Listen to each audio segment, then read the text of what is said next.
Welcome to the Fast Leader Podcast, where we uncover the leadership life hacks that help you to experience breakout performance faster and rocket to success. And now, here's your host, customer and employee engagement expert and certified emotional intelligence practitioner, Jim Rimbach. Call Center Coach develops and unites the next generation of call center leaders. Through our e-learning and community, individuals gain knowledge and skills in the 6 core competencies that is the blueprint that develops high-performing call center leaders. Successful supervisors do not just happen. So go to callcentercoach.com to learn more about enrollment and download your copy of the Supervisor Success Path ebook now. Okay, Fast Leader Legion, today I'm excited because I have somebody on the show today who takes something that is extremely complex and has a whole lot of insight around it and makes it hopefully easier to navigate, especially for those new and emerging leaders. Peter Economy is a best-selling business writer who has helped create more than 100 books. The son of an Air Force officer, Peter was born at Hamilton Air Force Base across the Golden Gate Bridge from San Francisco. And he moved with his family back and forth across the country every 4 or 5 years. As a result, he was raised in Northern California, Southern California, Pennsylvania, and Virginia, graduating from high school dead center in the middle of Georgia. His father was a project manager for the U-2 and SR-71 spy planes for many years. His mother's family roots in the United States go back to the Mayflower, and one of his ancestors is Richard Warren, one of the signers of the Mayflower Compact. While uncertain why he fell into the vocation of writing, it may have had something to do with his father's example and perhaps his DNA. He was a 7-time winner of the Freedom's Foundation George Washington Honor Medal for essays he wrote about freedom and the American spirit. He was also a great speaker, which Peter is not. After graduating from college in Northern California, he was hired by the Department of Navy as a purchasing agent at the Washington Navy Yard in Washington, D.C. There, he mostly bought office supplies, and he also bought scuba gear for the Naval Diving School, orthodontic supplies for the Naval Academy, a swimming pool cover for Camp David, china dishes, and crystal glassware for the Vice President's home at the Naval Observatory. After a couple of years there, he left for a position negotiating contracts for the Defense Nuclear Agency in Alexandria, Virginia. His orientation for that job involved traveling to the Nevada test site to tour still radioactive nuclear bomb testing areas and crawling through a tunnel to within 100 or so feet from where a nuclear bomb had been detonated the week before. Eventually, he left government service to work for a software developer, which is where he became a manager.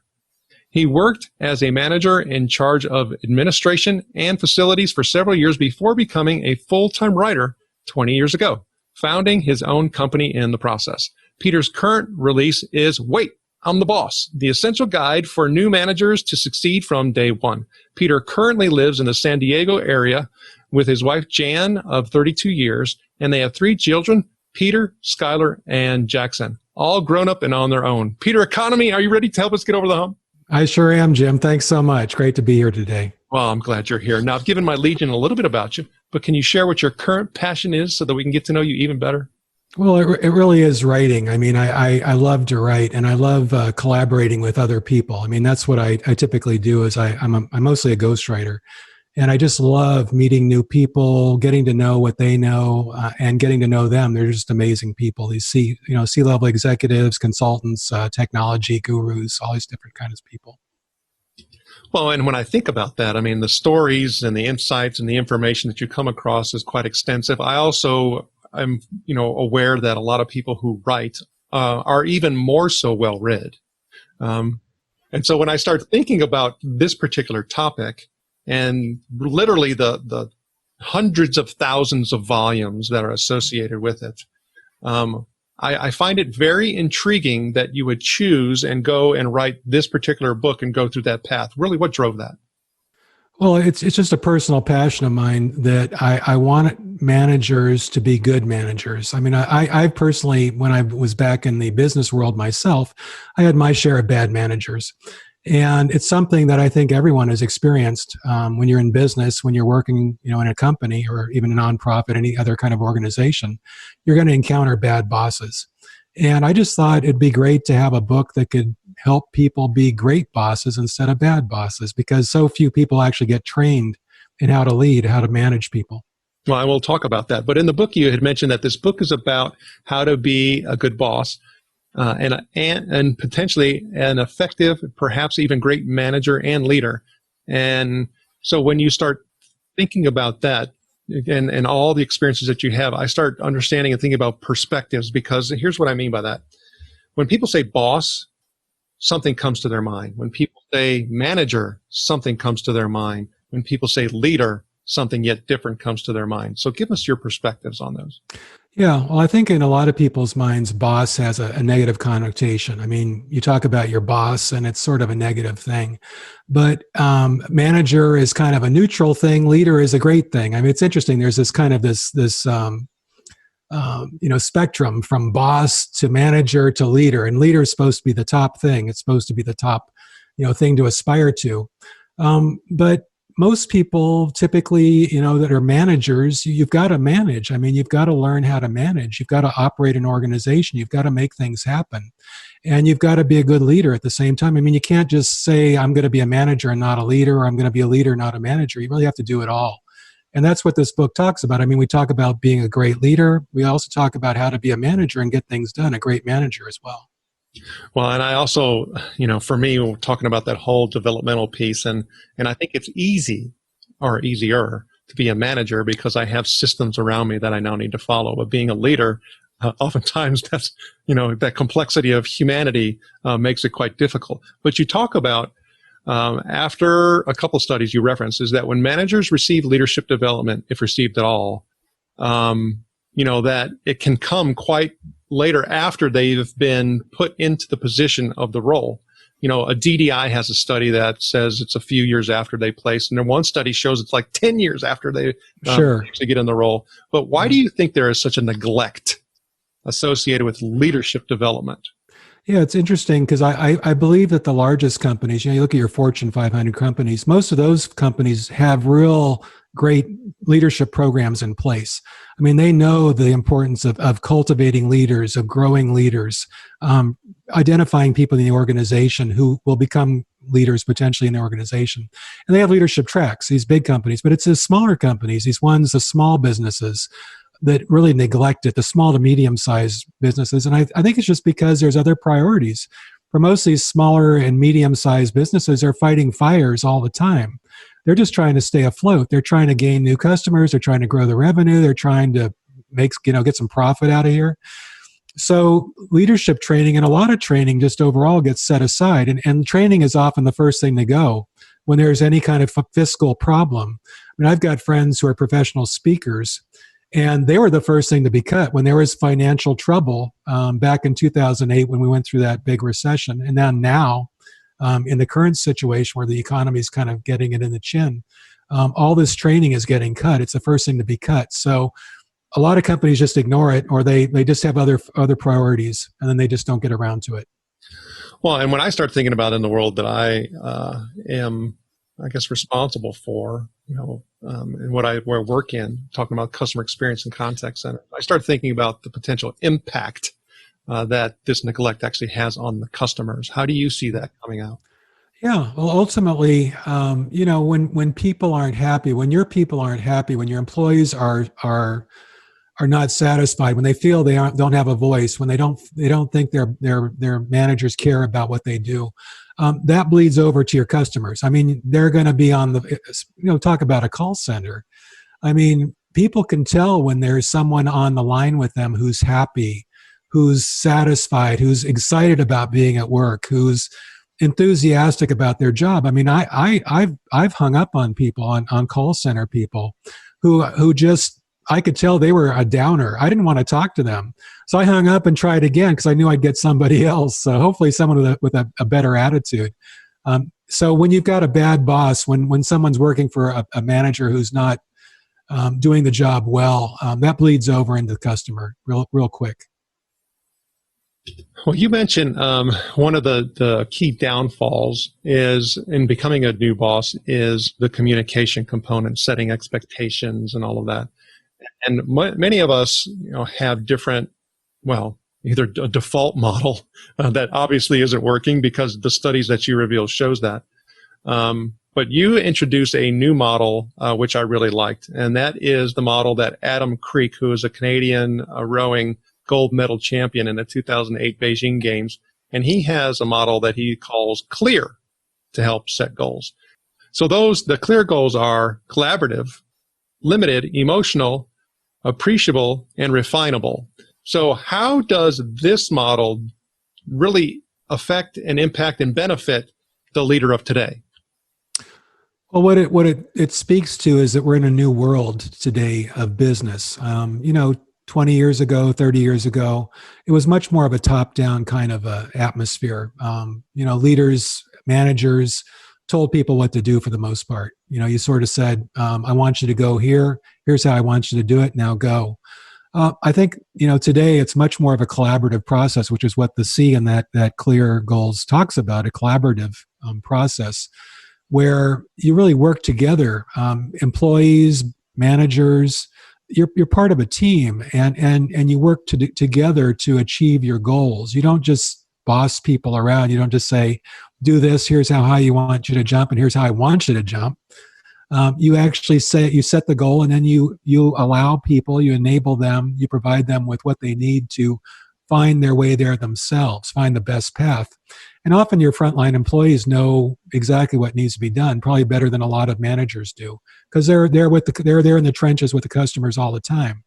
And that's what this CLEAR goal speaks to, is I think a new way of doing business and a new way of working with your people. Well, and so the other one, just to kind of give the comparison, because many have heard of SMART goals. It has been around for a long while. That's the specific, measurable, attainable, relevant, and time-bound. But the CLEAR goals, when I start looking at being, especially for a brand new leader, I start seeing also this addressing some of the barriers that you talk about and challenges that they often face when they come to being a new leader. And I'm going to read some of these that you actually list. So you talk about recruiting and retaining the best employees, dealing with employee problems, working through discipline and termination, tearing down organizational roadblocks, encouraging employees to experiment and take risks, managing a diverse workforce, and then handling office politics. But I have to ask myself, especially if I'm thinking about a new leader, they really can't be doing well at all of those things. I mean, so how do they move forward? How do they prevent failure? Because, man, look at all these things I have to contend with. Right. Well, I think, you do the best you can and you educate yourself in each of these areas. Obviously, when you are in a situation where you have to fire an employee, for example, you may have never done that before. I think one of the best things I can suggest for any new manager is to find a mentor, find a good mentor. So, for example, most managers, I believe, new managers just learn on the job just by watching other managers, how they work. And you're lucky if you've got a good manager to model after. You're unlucky if you've got a bad manager to model after. And we've all had good and bad. I've had good and bad. I'm sure you have too. And I was fortunate to have a good manager to model myself after, so I think I learned some good habits.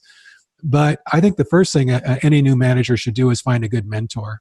And then so when you do have to do something like fire an employee, I mean, obviously you can read a book like mine and I lay out exactly what you should do. But also, talk to your mentor and walk through it with them and get that more personal. Here's what I did. Here's how I handle that when I have to fire someone. I go through these steps. I try to help them. I provide them with more training if I need to. I try to, support them if I can. But eventually, if I do have to fire them, here's what I do. So I think you have to just kind of take it a bite at a time. You can't be great at everything all at once. It's just not possible. You can't read a book, even my book, become great all at once. It's not going to happen. You have to do it at a bite at a time, and kind of do the best you can, find a mentor, and learn lessons along the way, and just learn, get better. Well, I mean, for me, I even found myself, having the opportunity to go through the book and kind of, even learning new things, because being a writer, you're referencing and sourcing, a lot of facts that oftentimes don't come out, and become, generalized and socialized and all of that. So I think that was very immensely valuable, and I appreciate that. But when I started thinking about all of this in the book, when I start thinking about those barriers that we mentioned, I also start thinking about the conditions. And, we had talked about the whole COVID-19 and the lockdown. And I mean, how has that changed what you would have? Or let me ask you this. What would you put in the book now because of all this that isn't in there? Right. I think the most important thing, when you're in a situation where you're in a crisis, and we're talking about how more employees are working remotely now. So that's something I didn't really cover, I don't think, in any particular detail, which I wish I had now because it would be a really critical part of the book. Here, more and more people, my wife, she works at a local university, and they sent everybody home. They said, you're going to work from home now. And they're doing meetings on Zoom. As we're doing this call, we're doing it on Zoom. They're working remotely. So how does her manager manage her now? How does her manager manage the team remotely? And that's something that I think, if I could put that in the book, I would have put more of that in the book. And I think the answer is you got to communicate more. I think many managers don't communicate enough as it is. And that's something I've hammered on for years, is that managers need to communicate and communicate more, communicate better, communicate in as many different ways as possible. So in a situation where you're working remotely, you've got more employees working remotely, you should be finding all kinds of ways to communicate with them, keeping everybody up to date, keeping the team together, keeping it feeling like you're all still working together. I mean, at least a weekly Zoom meeting, video conference weekly with the team. Make sure everybody knows everybody's still out there. What is everybody doing? Just keeping that team spirit alive. It's so critical today. So, and when you're talking and you're saying that, I started also thinking about how would it's not just the communication component, but I start thinking about all of these other elements. So when I start thinking about, the dealing with the employee problems, right? Do I have a different approach than I would have not given this scenario? I think that everything's changed. So yeah, I think the fundamentals are still the same. I mean, the rules are still the same. You still, like if you've got a problem employee, you still deal with that in much the same way. But it is more difficult. There is a barrier now when you don't have that employee in the office with you, when that employee is could be hiding out, behind, in their home. You don't know what they're doing day to day, hour to hour, minute to minute. You don't see them. And the simple truth is, even when they're in your office, you don't necessarily see them either. You may be squirreled away in your office most of the time. And yeah, you see that they're there. You see that there are cars in the parking lot. But you don't really know what they're doing minute to minute. But I think the fundamentals are still the same, but you have to be more proactive. You have to really be more on the ball as a manager to keep tabs with your people and what they're doing. You have to set more, check-ins, more goals, more milestones that they've got to achieve. And they've got to be more visible, I think, even more visible than they were before when you're working together in an office. So when I started looking at the book and the results that you have and the studies that are associated with this particular topic, like I said, you're a writer, so you resource better, you reference better than someone who doesn't write as often as you. And when I think about all these different studies that are associated with, leadership and management and all those things that you cited, is there a particular study that kind of stands out to you as the most impactful? Well, there's one that LinkedIn Learning did, I think it was a couple years ago, 2018, where they surveyed a bunch of managers to find out, they asked this question, what's the single most frustrating trait that your manager has? Basically asked that question. So what frustrates you most? And this is, a particular interest because, Gallup has found that the number one reason why people leave an organization is because of a bad boss. If they've got a bad boss, that's the number one reason why people leave. So, you want to know, what is frustrating people with their managers. And the number one item that they found was that managers having expectations that aren't clear. So we talked about that. We hit on that a little bit earlier. But when you don't know what your manager is really expecting of you, When you think you know what they want of you, when you've got goals, when you've got standards, you've got a performance appraisal, and then the manager is doing something else. They're telling you that you didn't achieve what they wanted you to achieve, or they're not happy with what you're doing. Well, what do you mean you're not happy? I'm doing what you told me I should be doing. Well, no, I really meant this. I really meant you should be doing something else. Well, you didn't tell me that. So that's the number one thing that LinkedIn Learning found out is the most frustrating thing for employees. So that's one study I found. There's other things that they found too. There are other traits too. For example, micromanaging, being aloof and not involved, and not fostering employee professional development. But number one was that unclear expectations. So when I start thinking about, the things that you have in this book in regards to those, barriers, things that I need to learn, it's not a job for the faint of heart or mind. And I think a lot of times people will want to have a position of power and authority for reasons that are not, internally, gratifying, important, and won't, keep them engaged with it. How can someone look at this body of work and the research that you're saying and say, you know what, I don't really want to do that. It's not for me. I think that's a great point, because you're right. Many people become managers only because it pays more. It's the career progression in most organizations. To get paid more, you eventually have to become a manager. So most people sign on to becoming a manager, whether they really think they would like it or not. And many people end up becoming managers, and they really shouldn't be managers. I mean, they're not suited to it, they're not interested in it. They're just not. It's not what they should be doing. They should be a specialist. Instead of pulling your best salesperson and turning them into the sales manager, which may not be what they want to do. They may just enjoy being a sales manager or a salesperson out on the floor. Selling, that may be what turns them on and what they're best at. So I think that anyone who's potentially getting thrown into a new management position needs to look hard and long at really if that's something they really want to do. Would they be better suited to not being a manager? And that's a great point. When I became a manager, I maybe should have just stuck with not being a manager. And I knew that when I was a manager, many times I didn't particularly care for the job. I mean, all of a sudden I felt I was responsible for the performance of all my people. And at one point I had almost 500 people working for me. And I was personally responsible for the results. And that was a lot of pressure.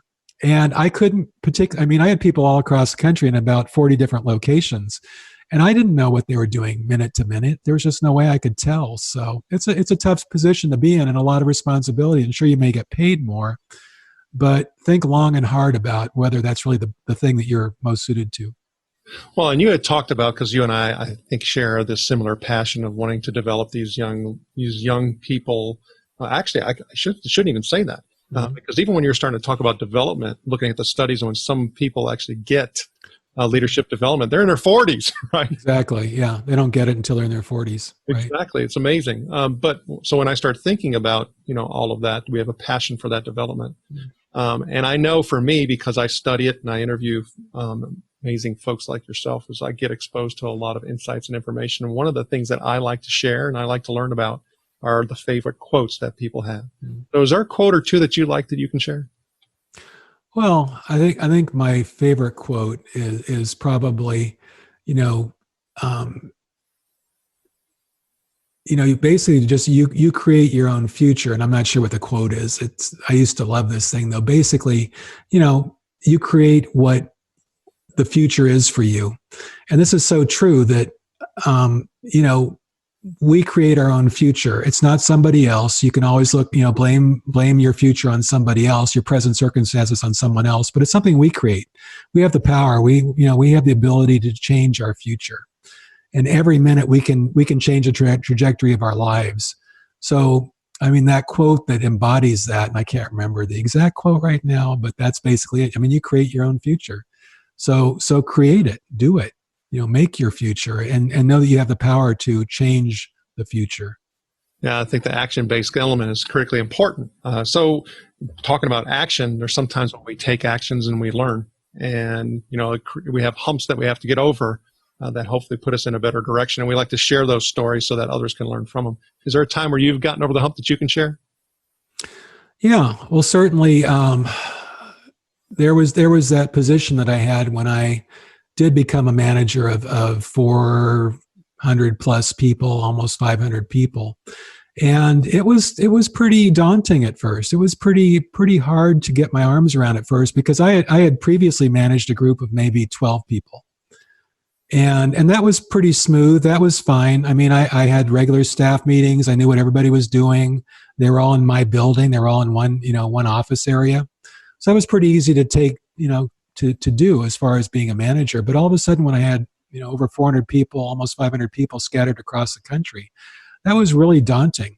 And that was a big hump for me to get over. But what I realized was that I had key managers that were in between me and those 400 or 500 people. I had these key people that were working for me that I could rely on, I could trust to take care of those details. I didn't need to know what every single person was doing in those 400 plus people. As long as my key people, 3 or 4 people who were my deputies, essentially, as long as they were taking care of business, I could rely on them to get the job done. So it was a matter of trust. It was delegation, which I think a lot of managers are not so good at doing, delegating. A lot of managers want to do it all themselves. And that was that second thing in the LinkedIn Learning survey from 2018 was micromanagement. A lot of managers micromanage instead of delegating. And once I learned to delegate and that I could trust these deputies who were working for me, that made my job so much easier because then I knew that we were going to be okay. I got over that hump, and my job as a manager became much easier then. Well, I think for me, what you said, that a lot of that has to do with, building of the confidence, as well in the role to be able to say and release and relinquish, that type of decision making to other people. The whole delegating piece is something when you're new, that is just one of the most difficult things to do. Right. Yeah. I mean, you've been an expert, before you become a manager, you're an expert in something. So again, you could be an expert in sales, call centers. You could be an expert in whatever it is you do. I was an expert in negotiating contracts. That's what my background was. But all of a sudden you're put into a different position and you're in charge of other people. So it's a really kind of a scary thing for many people. You feel like you're on thin ice because all of a sudden you're not in charge. You're not just doing what you're an expert in doing anymore. You're doing more and being put in a different role, an entirely different role.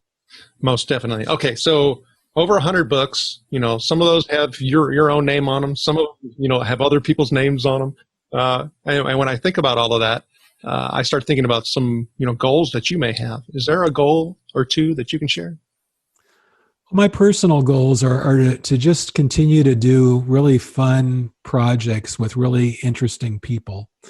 I mean, that's my personal goal. And that's what I'm constantly seeking out and looking for. And they typically find me. I've done so many books and I worked with so many different people and editors and publishers and literary agents, and then just my clients, that they keep sending me their colleagues, their friends, their people that they work with, and it's just that. So that's my personal goal, is to continue to do these kinds of projects where I get to meet super interesting people and work with them and learn what they do and learn from them. And it just makes my life such a joy to do these kinds of projects and these kinds of books. And the Fast Leader Legion wishes you the very best. Now, before we move on, let's get a quick word from our sponsor. An Even Better Place to Work is an easy-to-use solution that gives you a continuous diagnostic on employee engagement along with integrated activities that will improve employee engagement and leadership skills in everyone. Using this award-winning solution is guaranteed to create motivated, productive, and loyal employees who have great work relationships with their colleagues and your customers. To learn more about An Even Better Place to Work, visit beyondmorale.com/better. All right, here we go, Fast Leader Legion. It's time for the Hump Day Hoedown. Okay, Peter, the Hump Day Hoedown is the part of our show where you give us good insights fast. So I'm going to ask you several questions, and your job is to give us robust yet rapid responses that are going to help us move onward and upward faster. Peter Economy, are you ready to hoe down? Yes. All right. So what is holding you back from being an even better leader today? Time. I just, you've got to have time, more time. What is the best leadership advice you have ever received? Empower your people. Trust your people. Let them do what they know how to do best. What is one of your secrets that you believe contributes to your success? I work really hard. I work all the time. What's a vacation? What's that? And what do you feel is one of your best tools that helps you lead in business or life? Just knowing what people, being empathetic to people, being a human. And what would be one book that you'd recommend to our Legion? And it could be from any genre. Of course, we're going to put a link to Wait, I'm the Boss on your show notes page as well. Good to Great, Jim Collins. That was a great book, and it still is. Okay, Fast Leader Legion, you can find links to that and other bonus information from today's show by going to fastleader.net/Peter Economy. Okay, Peter, this is my last Hump Day Hold On question. Imagine you've been given the opportunity to go back to the age 25, and you can take the knowledge and skills that you have now back with you, but you can't take it all. You can only take one. So what skill or piece of knowledge would you take back with you, and why? Everything is going to be okay. I think, when you're at that age, 25, you don't know what the future is going to bring, but it's all going to work out. Peter, I had fun with you today. Can you please share with the Fast Leader Legion how they can connect with you?